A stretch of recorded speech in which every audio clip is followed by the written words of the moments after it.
Hi, this is Amy. You will hear, actually, you won't hear that halfway through this episode, I just disappear. My computer crapped out.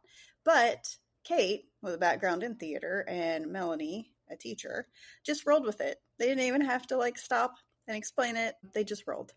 You wouldn't notice, except that I know you would feel the lack of Amy.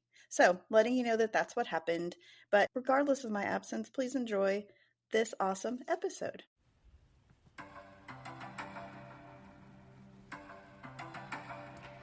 It's rough out there, in the world. Some of us turn to writing for solace and inspiration. Text that helps us take in the dark and find the light.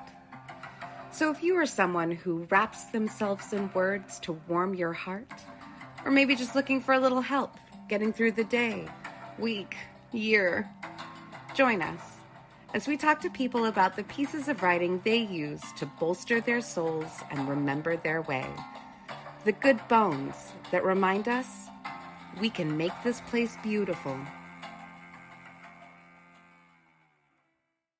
Hello, and welcome to the Finding Good Bones podcast, a podcast all about the writing we love that helps us sit with the dark and look to the light. I am one of your hosts, Kate. I am your other host, Amy. Amy, what are you reading?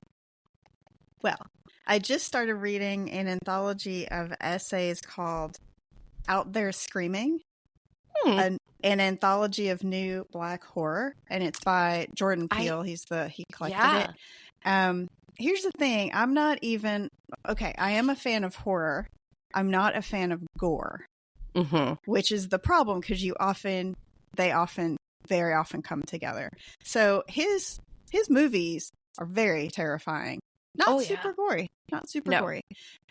So I love his movies. I love him, and I'm interested to see what happens. I have read the foreword, but the first essay is by N.K. Jemisin, so I'm looking forward to I love that her one. so much. Yeah. So just started it. It's just so funny because the last book that you brought that you were reading was a horror, and you were like, I'm not really into horror.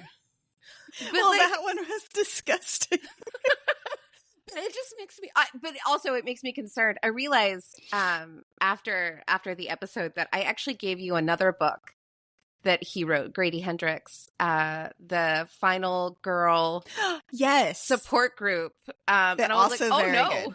Yeah. Oh, you did? Did you wind up reading it? Yeah. It's excellent. Loved it got me because I didn't realize you'd read it, and I was like, oh no. No, it's good. What? Same guy. Okay, cool. Yeah. Well, I mean, if it you had me at Jordan Peele and N.K. Jemisin, so yeah, I would like it. I would like to read it. I am going to start tonight The Moonflower Murders, which is unknown to me, second in what I didn't realize was going to be a series. I thought so. The Magpie Murders I read a couple years ago. It is by, I think, Anthony Horowitz. And it's like a fun literary, he does a lot of literary murders, which is if I'm going with my favorite murder, it's going to be a literary murder. And it does that fun thing where there's the book in the book. Mm-hmm. I love a good book inception, especially, if there's murder in there too, in either of the books, sometimes both. So I didn't realize until I was traveling that there was another one of these with the two same main characters. I have no idea what the plot is or anything like that. But I'm going to start it tonight, so I'm very excited. Woo! Nice. Okay. Do you want to introduce our guest? Do you want me to introduce our guest? Yes. Yeah. Okay. Yeah. We're so I feel good. like you can better introduce our guest because you do know her. Because I know did just her. meet her. Yeah. Okay. All right. So today, our guest is Melanie Haupt. Melanie is a teacher and writer in Austin, Texas. She completed her PhD in English literature from UT Austin in 2012. She's the publisher and editor of the Central Texas Dish, and we will put a link to that in our show notes. It's a newsletter about Central Texas food and culture. You can find her at Central Texas Dish on Instagram. Hi, Melanie. Happy to have you here. Welcome. Thanks for having me. So excited to sign up for the Central Texas Dish. Oh, you absolutely should. It's great. Melanie, I was so mad at you with the biscuits. I was like, damn it, I'm going to have to go buy a lot of biscuits. Wait, what is going on with the biscuits? Sorry. So I think it's like a monthly thing called the Taste Buds, where I get my some of my girlfriends together and we do like a sampling of different dishes, foods. We did Queen Amman pastries, and then we did biscuits last month, and so we just blind sample a bunch of different biscuits and rank them and make comments on them, and then we declare a winner. And what is the criteria for becoming a judge? for becoming a taste bud? Just how does one submit herself? Asking for a friend. How does one submit herself for that? It's a very elite group. I'm sorry. No. Not mad. It's basically like 3 of my closest friends and their teenage daughters, if those daughters are lucky. Okay, so if at any point one of those daughters is not lucky, and there's like a spot to fill, like I can bring some angst and trepidation. Just any time. All right, I'll put you on the wait list. Thank you. So, Melanie, what have you brought us today? So I have brought you a selection from the Overstory by Richard Powers. And I'm going to do a little bit of throat clearing here because, first of all, I had a hard time deciding between this one and Oryx and Crake by Margaret Atwood. Oh, yes. And I think the through line there is sort of like an eco-terrorism, eco-feminism vibe. So I think I'm going to get curious about that with myself. This novel it's a brick, but it is also, it spans generations and it has multiple points of view, multiple sort of, it's not even a 2-hander or a 3-hander. It's like a 6-hander, right? So it's, but all the plots converge in this really beautiful way. And it really, it makes me angry as a writer because it is so perfect and beautiful. And it's also just really like, it's one of those books that changed my life. Wow. Yeah. What selection have you brought us? So this is a snippet from the very end of the very first chapter and the very first point of view. And it is the character is Nick. We've spent probably 100 pages learning his backstory, his family, from his family coming to the United States, during colonial times. So there's a lot of sort of background there, but this is sort of the very end of this very first chapter that sort of sets Nick, one of the points of view on his trajectory. Okay. And if you will read it for us whenever you're ready. Okay. Kind of long, sorry. No, it's going to be great. Okay. He finds his way back onto the interstate and creeps east. The road is whited out. All the drivers foolish enough to attempt travel cling to one another's taillights in slow procession through the white. The rut Nick plows has only the most abstract relation to the lane beneath. The shoulder's rumble strip is so muffled by snow he can't hear it. Under a viaduct, he hits a sheet of frictionless ice. The car slaloms sideways. He surrenders to the freestyle slide, coaxing the car like a kite until it straightens. He flips his high beams on and off, trying to decide which is less blinding against the snowy curtain. After an hour, he has gone almost 20 miles. A scene unfolds in the snow-black tunnel like a night vision clip from a cop documentary. An oncoming 18-wheeler jackknifes into the median and swings around like a wounded animal, popping up on Nick's side 100 yards in front of him. He swerves past the wreck and slides off onto the right shoulder. The right rear of the car bounces off the guardrail. His front left bumper kisses the truck's rear tire. He skids to a stop and starts shaking so hard he can't steer. The car edges itself into a rest area crawling with stranded motorists. There's a payphone in front of the toilets. He calls the house, but the call won't go through. Night before Christmas Eve, and phone lines are down all over the state. He's sure his parents must be worried sick, but the only sane thing to do is curl up in the car and sleep for a couple of hours until everything blows over and the plows catch up with God's shit fit. He's back on the road a little before dawn. The snow has mostly stopped, and cars creep by in both directions. He crawls home. The hardest part of the drive is climbing the little rise at the end of the interstate exit. He fishtails up the ramp and turns onto the road back to the farm. The way is drifted over.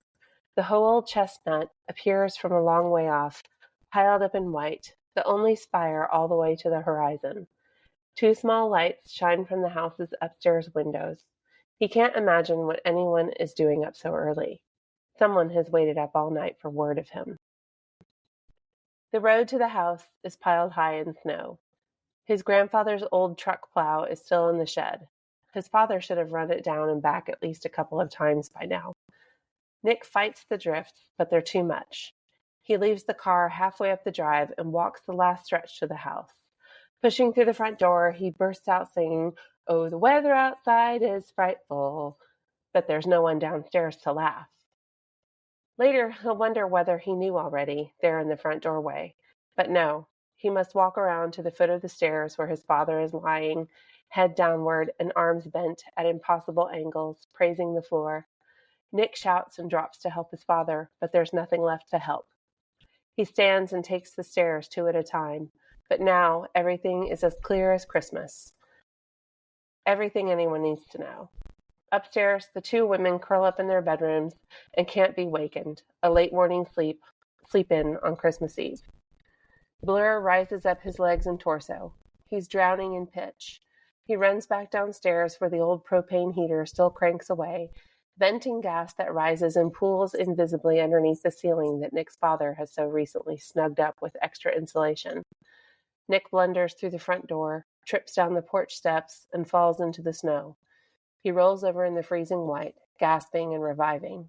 When he looks up, it's into the branches of the sentinel tree, lone, huge, fractal, and bare against the drifts, lifting its lower limbs and shrugging its ample globe. All its profligate twigs click in the breeze as if this moment, too, so insignificant, so transitory, will be written into its rings and prayed over by branches that wave their semaphores against the bluest of Midwestern winter skies. This one killed me. Yeah. This one's rough. Love it.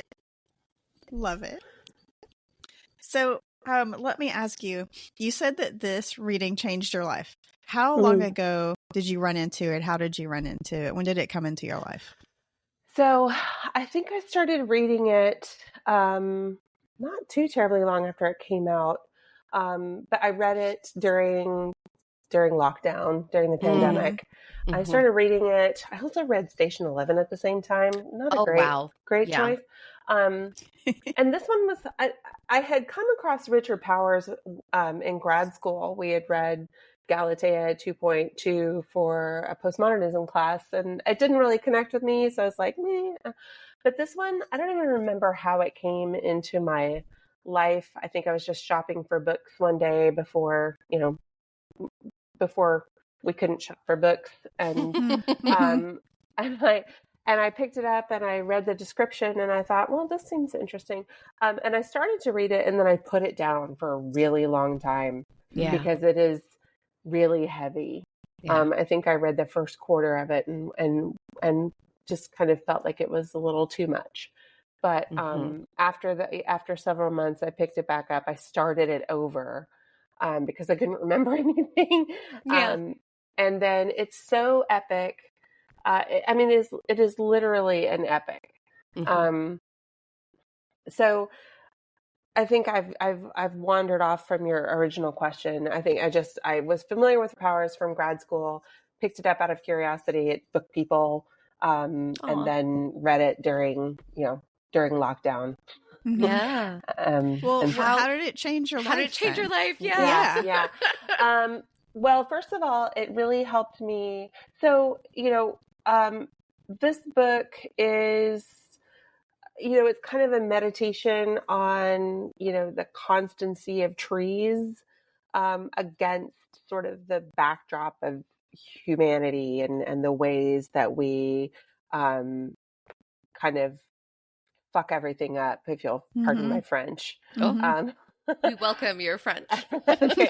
And it explores how different generations have coexisted with trees, and it engages with the embodied self, and it also engages with sort of the philosophical self. And so it just sort of made me reflect on sort of my relationship with the planet and our collective relationship to the planet. And also it really kind of changed my life as a writer because it showed me that persistence and patience and research, this is a very deeply researched novel. Yeah. And it was sort of like an exemplar of taking your time as a writer and really just getting in there, up to your elbows in what you want to say and not being afraid to go deep and go painful. Because the payoff is really rewarding. How fitting then that it centers around trees that are patient and steady and get in there, sometimes painfully. So yeah, it's interesting that the process sounds very much like also a big theme or a big takeaway from the book. Yeah, I mean, I don't know if that's what Powers was intending. No, but, I don't know. It's just the detail and nuance with which he tells each character's story and his devotion to. There's not a flat character in the entire novel. Yeah. The characterization is so rich. The world building is so rich, and there are people who, like I said, they're eco-terrorists and they blow things up and people get hurt. And there are people who go live in a tree to protest deforestation. And then there's a guy who wants to turn create an AI version of the earth because he is severely disabled or he has physical challenges. It's just so many points of view looking at the same thing. Yeah. And that's, and with different stakes attached. Well, you said that this is the end of the first chapter, and then you said this is 100 pages in. So roughly. That's a long that's a long chapter. Maybe so it's more like a section. How many? Oh, go ahead. Like, how many sections are there? How many different perspectives are there? 4. There is. I want to say it's like a. I want to say it's like 800 or 900 pages long. I actually sent my copy of the book to my sister-in-law. So, Melanie, I love that because my sister-in-law gave me a copy of this book. I have it somewhere around this house. I haven't read it yet because I looked at it and I was like, ooh, I love a long read, but like I have a toddler and I don't have and a full-time job and a podcast. And I'm like, I want to relish this, but I don't know. It feels like a commitment. So I love that you also sent this to your sister-in-law. Well, and, I have to say that, I have teenagers and my sister-in-law has a teenager. And so we have time to read. It's 612 pages. I overshot, but but there's, it's broken up into sections, root, trunk, crown, and seeds. And so, Nick's story is the first chapter in the root section. But go ahead. Yeah, no, it feels very roots, all of it. Or, our selection that we've been looking at.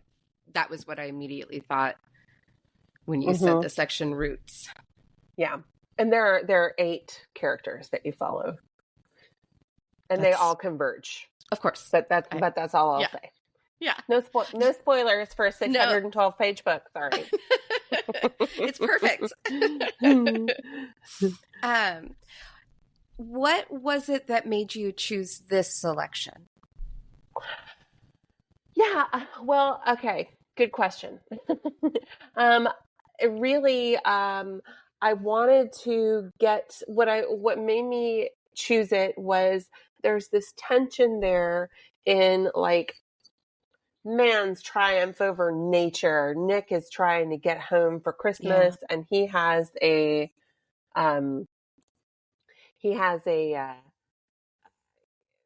snowstorm that he has to fight with, he has to contend with, but he triumphs, he wins, he gets home. And then, but then there's sort of like, this massive tragedy happens. And then the final scene we have is this tree who is indifferent. Yeah. And it's like, we have fixed ourselves as sort of as being in conflict with nature.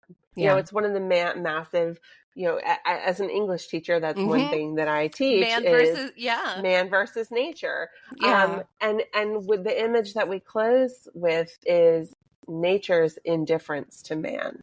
Yeah. Which I find really, really, profound and powerful. And so that's why I chose that selection, because it has that, nature's indifference to man who thinks that he can conquer nature.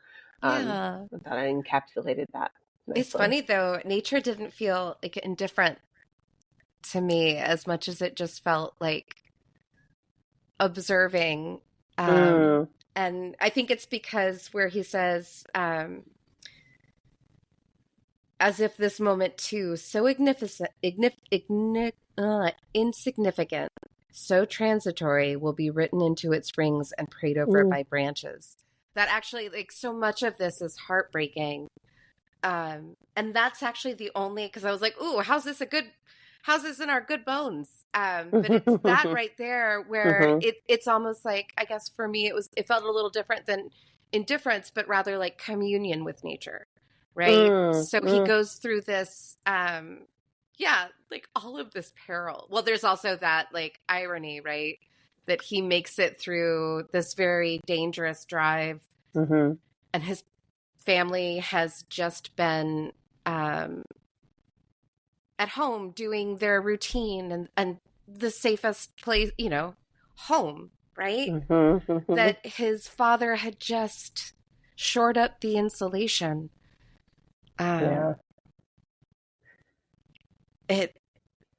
It's so hard. Like I picture my family, who is probably nothing like, but I do picture like my grandparents. Actually, I don't know why it's his parents, but I just got a very. Did you get when you read it? How did you, or when you read it, when you come back to it? Does it feel personal at all? Does it evoke any? No, not really. I mean, not in that way, because, I do think about the fact that, when you read the broader context of that section, you kind of get the sense that there is this movement of time through generations. And so in that broader context, it just feels, even though this is tragic and heartbreaking, it's sort of like, it's just another passing of the torch in this family, with this tree that was planted by his great great great grandfather and has grown up with the family. And has survived this massive blight that took out most of the continent's chestnut trees. Yeah. Because this passage, like, as much as it's about tragedy and it's about death, it is about survival, right? So we've got these two. We've got Nick and the tree that have both been that have both made it, right? Even though, and in fact, like, if there's been this blight, and is this one of the only surviving trees? Yes. So there's a parallel. There's like a parallel there too, right? Because the tree has also like survived. And lost its family. Lost its community. Yeah. And it's in that way, it's. I'm thinking about the kind of personal connections. I just think of, my elders who have gone on, and I don't, so I just think of, it makes me think of my great grandmother's old house, and, but it's not like a sad thing. It's just sort of nostalgic, movement through time. Nostalgic. No, it's almost like, even though this is a tragic scenario, like, it's Christmas. And I think back to, which is not in the Midwest. Like, I grew up in Texas and there were no snows to get through or anything like that. But like, it is that feeling of getting to the place I go back to for Christmas that is so entrenched, I guess, in me as well. And that feeling of like, oh, I'm home. I made it. I'm with my people. I'm safe. And whoops. Well, and it's interesting too, because it's interesting to think about how that, the valence that this scene would have if he were coming home for 4th of July. Oh, different. Or Easter, completely different. It's built so specifically, like, that he is coming. And then going back to a tree, right? And you're talking about, like, your elders and, like, looking back in the different branches, like, because it's a family, there's just all of this metaphor that we use already with trees and roots and family. And it's all captured, like, both beautifully and then also incredibly heartbreaking here. It's really powerful. It's interesting. I felt kind of silly when I chose this book, because I was like, well, how am I going to find a passage from this 612-page book that really represents sort of, that meets the brief of finding good bones, You did it. Go me. Well done. Thanks. Because it's sort of, there are so many moments in this book that echo this, just, but in different contexts and through different perspectives. I might be changing the book that I start reading tonight. All right. I will have to find it. It's somewhere. Have you, so this is, as you've said, like a dense and kind of heavy book. Have you gone back? Do you go back and reread? Do you pick spots, or is it kind of like, oh, you know what? I made it through. I'll take it with me in a different way. In general, I am not a rereader. Okay. Unless it's something that I'm teaching in my classes. Of course. Life is too short to reread anything. Honestly, I love this book. It is devastating and inspiring and aspirational. And I never need to read it again. But very fair. But that's not like, other people may want to reread it. But I'm a rereader. I didn't have a lot of friends like my friends growing up were books, and so rereading a book is like returning to like having coffee with an old friend. But I will say there are some books that I love that, like you said, I love it. I read it. I'm not going to do that again. Like whether it was, it moved me so much that like I had that experience, and now I will carry that. Like I don't need to necessarily reread it. Because like as you came in with, right? Like this has changed you. It's fundamentally changed the way that you are going to approach, or that you are approaching your own writing. And so why would you need to? Yeah.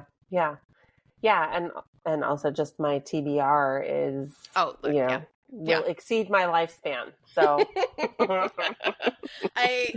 they also keep making them, right? Like, I mean, and that's great. Keep them coming. Please. But I'll never catch up. That's also like not my goal. I think it's coming in with the right goal, which is not to ever catch up, just to really let it pile up even more to where books just take over the house. And absolutely. I also highly recommend the Overstory came out in 2018.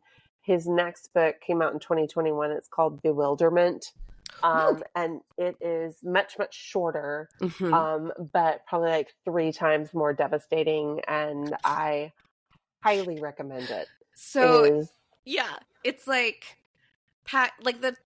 the the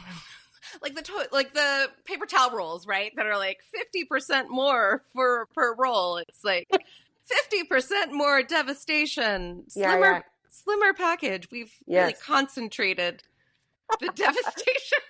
It's like the cold brew of extreme sadness. It's the tincture. And it keeps pulling that thread of sort of like climate stuff and ecological anxiety. But it's a story of a father and son. And I honestly, like, if you really need just a really cleansing, emptying cry, and I do sometimes. Read Bewilderment, and you will probably have to go buy more tissues after to restock your home with tissues once you're done. It's probably like 4 or 5 times a year, but I do get that feeling, and there are different mediums I turn to, right? Like I'll go pick up a book, or I'll put on that episode of Buffy the Vampire Slayer, or I will listen to that one song like 7 times in a row. But I absolutely get the need to empty myself out via tears in my eyes. It's there's nothing quite as cathartic as like a really good cry. Fingers crossed it's not in public. Right. Yeah. Well, thank you so much for joining. I do think we lost Amy. So we're going to figure that out. Dear listener, not in forever, just in internet. But it was really wonderful to have you on. Thank you so much. This is the point in the show where we would offer a recommendation to somebody requesting a good bone, if you will, to help them sit with their own dark and look to the light. We have one, but Amy needs to be here for it. So we'll save that for the next episode. So thank you so much, Melanie. And thank you, dear listeners, for joining us as we go finding good bones.